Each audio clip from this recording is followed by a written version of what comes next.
I'm Aditya, and I'm going to be presenting joint work with Anna and Jamie on how competition alleviates present bias in task completion. Let's start with a motivating story. Say you recently sold an old algorithms textbook online, and you now need to ship out the item. You told the buyer that you would ship it out sometime in the next week. You also know that it's the start of the holiday season, so you expect the post office to get more and more busy each day. However, it won't be that much more busy than tomorrow than today, and you really don't feel like going today. So you put it off on the first day. However, when you wake up on the second day, you still haven't been hit by divine inspiration. You tell yourself the same story. The post office won't be that much busier on the third day compared to the second, and so you delay again. This pattern continues until you eventually mail it out on the last possible day, waiting in the longest possible line at the post office to do so. Most of you can hopefully relate to this anecdote. It's adapted from a story shared by George Akerlof, a behavioral economist who studied present bias. Present bias is the familiar tendency to overweight current costs and rewards compared to future ones. It can explain a lot of related behavior, from abandoning tasks partway through to procrastination, which will be our main focus today. Our work builds on a model of present bias and task completion that was originally introduced by Kleinberg and Oren in 2014. They model tasks via a directed acyclic graph, with start node S and end node T. We can translate the shipping example to the following graph. S is where you start, and T represents having sent the package.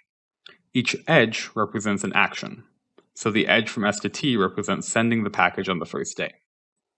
The vertices V1, V2, and V3 represent 1, 2, or 3 days from now. Waiting until the next day costs nothing, but shipping the package on later days costs more time at the post office. Now, an optimal agent faces a simple problem here. Find and take the cheapest path. In this example, that corresponds to shipping the package out on the first day. However, naive present biased agents reason differently. First, they reason locally. They multiply the cost of the next edge by b. So when standing at S, they perceive the cost to t as being b instead of 1. But this doesn't give us a full picture, as it doesn't tell us how agents plan. For example, when the naive agent is going from V1 to S, they need to have a plan for how to go from V1 to T. This is where the naivety comes in.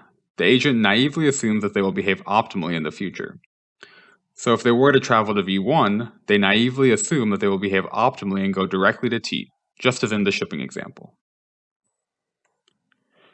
To reason through this graph concretely, suppose B is equal to 3. Then, at S, the agent perceives going directly to T as having cost 3. However, going to V1 has perceived cost 2, since they naively believe that they would behave optimally from then and go directly to T.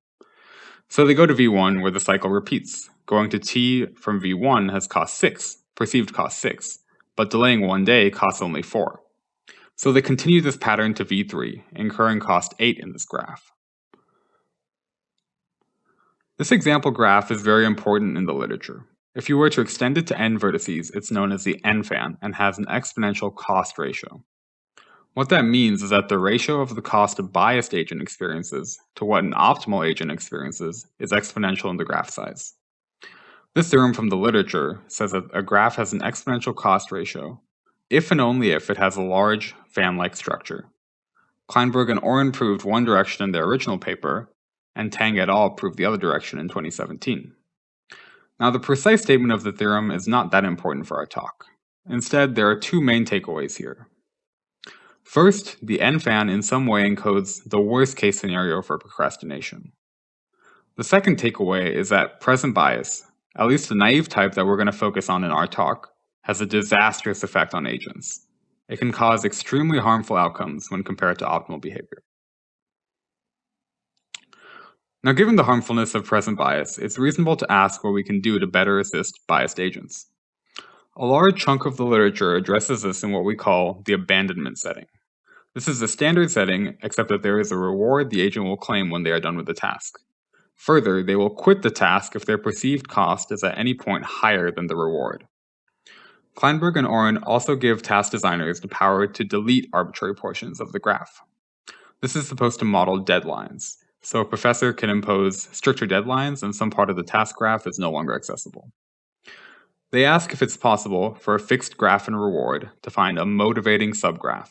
some subgraph where the agent is motivated to finish the task. Tang et al. Show that this is NP-hard.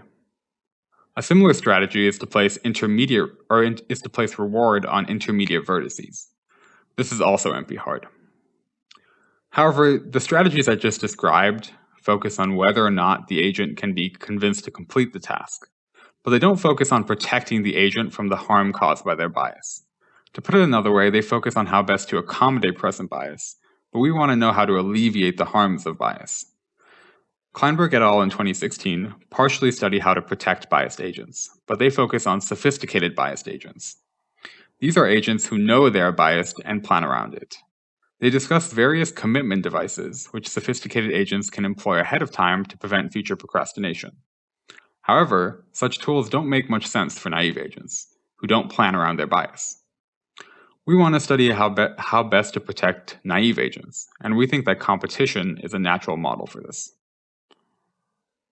But before we get to the model, we'll motivate it with the following modification to our shipping story.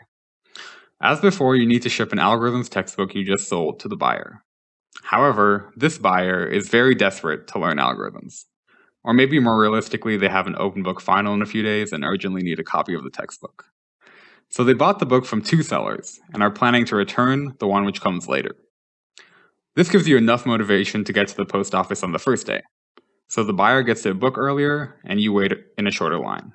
So everyone wins here. The takeaway is that present bias leads to harmful procrastination in the absence of other time-related concerns. Competition can provide some much-needed pressure and lead to better outcomes. Of course, one question is why we should look at competition as opposed to the other tools that people have studied, namely using deadlines to delete parts of the graph or putting rewards on intermediate vertices. One key property of competition is that it can happen naturally, in tasks which are not designed. The shipping story is a good example of this, but we can see it more generally with 2 companies competing to get a new product to market first. As a side note, we do think it's reasonable to sometimes expect companies to behave like they have present bias. Lots of companies are focused on short-term quarterly profits. And we don't think it's such a stretch to assume that they plan as if they weren't biased. Going back to design tasks, competition is in some senses more flexible than deadlines. For an example, let's say that you wanted to motivate agents to complete an assignment on time. However, this is the first time you are using this assignment, and you don't know how long to expect the students to take on it. But if they leave it to the last minute, they definitely won't do their best work. You might try to reward the first couple assignments you get with some extra credit. This way, you don't need to have a good idea of how long the assignment takes, but you can still provide some reasonable time pressures. Now we'll get into our formal model. We're going to build upon Kleinberg and Oren's original model, so all of those aspects remain intact. For simplicity, we don't allow agents to abandon the task at any point. However, all of our results will extend in a straightforward manner to the abandonment setting. In our model, there are 2 agents, A1 and A2, who have identical public biases B. They're competing to finish a task first. The winner gets reward R, which is evenly split on a tie. What do we mean by finishing first? Well, for any path, we consider the sum of the weights on the path to represent the cost. The number of edges in the path will represent time. In other words, one edge or one hop will represent 1 unit of time. So path lengths represent time and path weights represent costs. Now the agents are still naive, so they assume they will behave optimally in the future. So we need to understand what optimal behavior looks like. And A1's best choice at some vertex U is going to depend on the length of A2's path and however long A1 took to get to U. Given this information, A1 should take the path that minimizes the costs minus any potential reward. That breaks down to taking the best of the cheapest winning, tying, and/or losing paths. We'll walk through an example of this model. Consider this graph and suppose agents have bias 2. Does a reward of 5 induce a Nash equilibrium on the path SUT? To answer this, let's assume A2 takes SUT and calculate the best response of A1. First, note that at U, the optimal path to T is just a direct edge UT, since you tie on that path and get half the reward. With this, we can compute what the agent does at S. They compare winning with the edge ST to tying by going to U. Due to their present bias, they choose to go to U. However, at U, the biased agent now perceives the edge UT as costing 13.5 when you subtract out the reward, and so they choose to go to V instead. Thus, A1's best response to A2 taking the path SUT is to take the path SUVT. So a reward of 5 doesn't give us a Nash equilibrium on SUT. Hopefully this example makes the model more clear. Now I'll give a brief overview of some of the main results of our paper. First, we prove some positive results for graphs with a dominant path. This is the cheapest path that is also the uniquely quickest path. So a path of minimum cost, which also has the fewest edges. As an example, the N fan from before has a dominant path, the direct edge from the start to the end, from S to T. For these graphs, we show that a small competitive reward guarantees a Nash equilibrium on the cheapest path. So a very small reward can result in exponential cost savings for biased agents. However, not all graphs have a dominant path. So we provide an algorithm that when given a graph G, a path Q, and a bias B, outputs the minimum reward necessary to create a Nash equilibrium on Q for two agents with bias B, or reports if this is impossible. So essentially you give it a target path, and it'll tell you the least amount of reward that you have to spend to make that path a Nash equilibrium. But this might not be possible in general, so it can also tell you if it's impossible. For the first part of our paper, we prove the following theorem. Suppose that G is a task graph with a dominant or optimal path denoted O. Then, if the reward is at least 2b times the cost of the most expensive edge on O, we get a Nash equilibrium on O. Keep in mind that O is the cheapest path, so the theorem says that the reward must only be proportional to the most expensive edge on the cheapest path. Now I'll run through a proof sketch. The key step is determining the optimal behavior from any vertex V. This is what A1 takes into account when planning. Typically, this is the best of the cheapest winning, losing, or tying paths, but the existence of a dominant path and the fact that A2 is taking this dominant path allows us to simplify the analysis. First, consider the case where you haven't yet deviated from O, and you're going to take another step on O. Then, the optimal path is to simply continue on O, since that is the cheapest path as well as the only path where you receive a reward at the end. Now, consider the case where you have deviated from O in the past, or you're planning to deviate next. Well, since O is the uniquely quickest path, if you already have deviated or will deviate, you can't win the competition. So the optimal behavior will again be to take the cheapest path. So no matter what, when your competitor takes O, the optimal path from any vertex is just the cheapest path. So let D of V denote the cost of the cheapest path from V to T. We argue by induction along the path, at each step determining a sufficient reward to keep A1 on the optimal path O. So assume that they're at some vertex little o, and the next vertex along the optimal path is O prime. Assume inductively that they have not deviated from the optimal path so far. Suppose now they consider deviating from O to V instead of O prime. Note that they lose if they deviate, and tie if they don't deviate. So if the equations shown holds, they are better off deviating. The left-hand side of this equation is the perceived cost of going to V, while the right-hand side is the perceived cost of going to O prime. Now this is just rewriting the equation on the previous slide in terms of R. Note that we want to find a sufficient condition for the reward, so we're happy with finding an upper bound on the right-hand side of this equation. And this claim is exactly that upper bound. We claim that we can upper bound the right-hand side by just b times the cost of the edge along the optimal path. This works because of the fact that O is the cheapest path, and we also use the fact that b is greater than 1. So it suffices for R to be greater than 2b times the cost of that edge along the optimal path. If we repeat this logic at every step along the optimal path, we can get the bound in our theorem. Note that this is a pretty loose bound. The algorithm we discuss next can be used on dominant graphs as well to get an exact answer.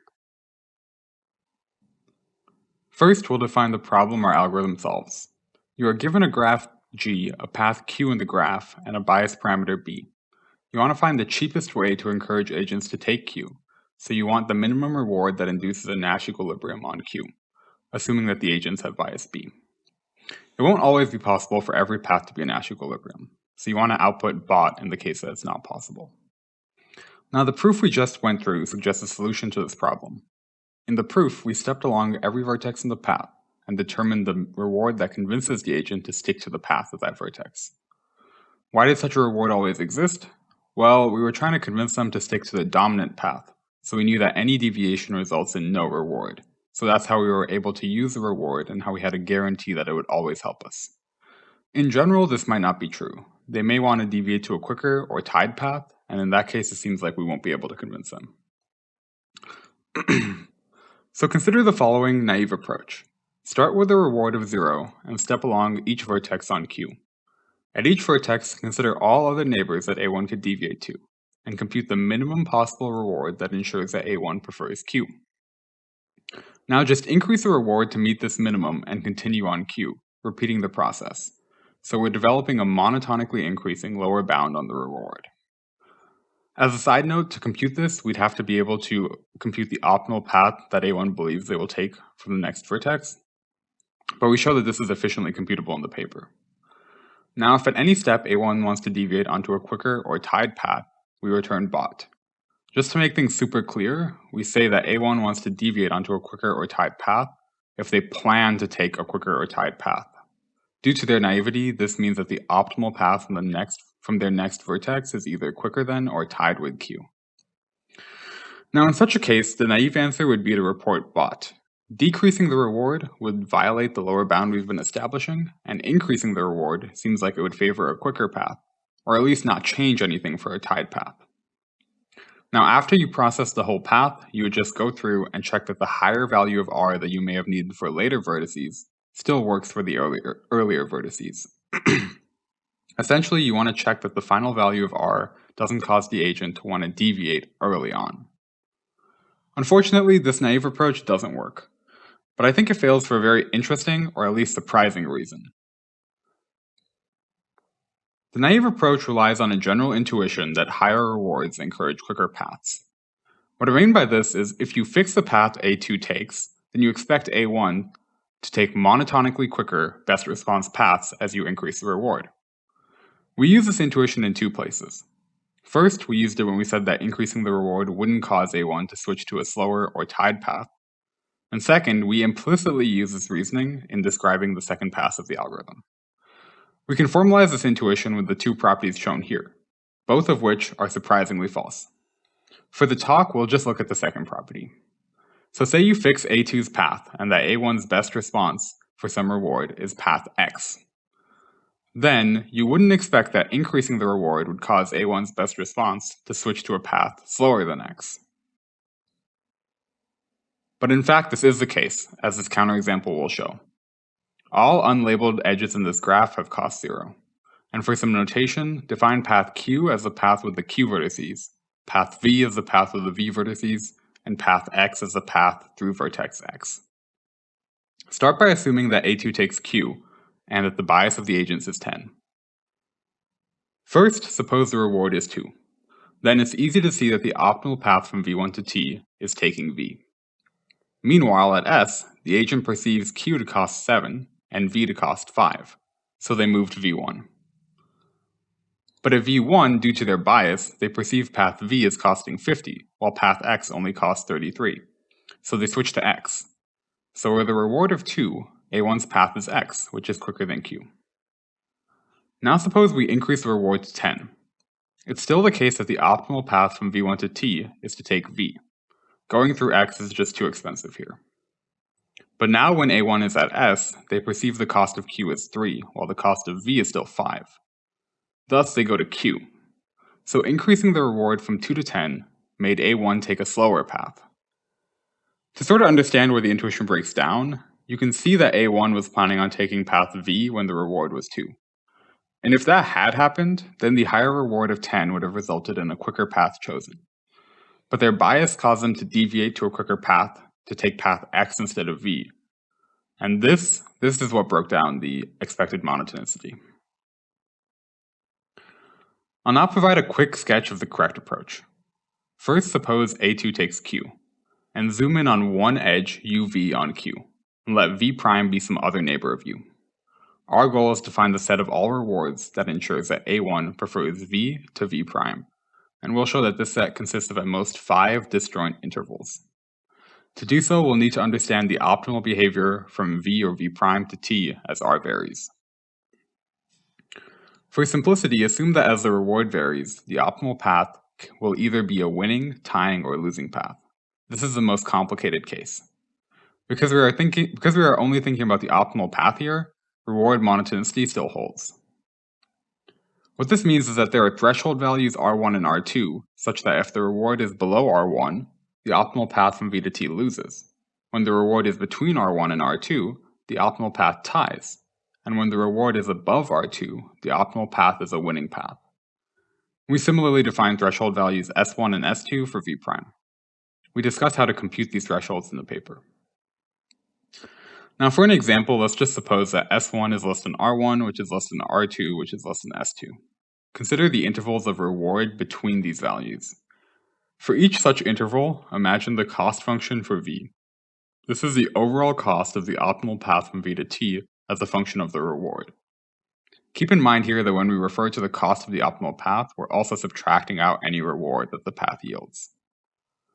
So inside these intervals, the cost function is just a line. And the same holds for the cost function for V prime. So there's at most one subinterval where V is preferred. To be clear, to find this interval, you have to factor in the bias and the cost of the immediate edges UV and UV prime. But those are constant with respect to R, so it doesn't change this fact. Now we just collect these into a set, and let's call it IVV prime. This is the set of all rewards that ensures that A1 prefers edge UV over UV prime when standing at U, and it consists of at most 5 disjoint intervals. We then repeat this process for all values of V prime, and then for all edges UV on Q. At each step, we narrow down the set of rewards, and when we're done, we have a set of all rewards that cause A1 to stay on Q. If the set is empty, we output bot, and if not, then we're guaranteed that the set consists of polynomially many disjoint intervals, because of the limit on the size that we found for IVV prime. So then we can just go through and output the smallest reward found. Now I went kind of quickly over the algorithm, and more details can be found in the paper. But for the talk, I'll just emphasize that the main difference between the naive and the correct approach is that the naive approach only tracked an increasing lower bound on the reward, which seemed correct, but by faulty intuition. The correct approach actually keeps track of all satisfactory rewards. So to summarize, we showed that in graphs with a dominant path, that's a single path that is the cheapest and the quickest, competition is really good at motivating agents. Small competitive rewards can lead to exponentially less cost. We then discussed an algorithm for cheaply making a desired path a Nash equilibrium. We can actually prove much stronger algorithmic results. We've shown that all Nash equilibria are efficient to characterize, so we can show exactly which paths can be made a Nash equilibria and all the rewards which induce a Nash equilibria for that path. This work was done after the paper and so isn't included. But in the paper, we do discuss one further setting where agents are uncertain of each other's bias. We provided only preliminary results in this setting, including a Bayes-Nash equilibrium strategy for the N-fan. That's it for the talk, so thanks for listening.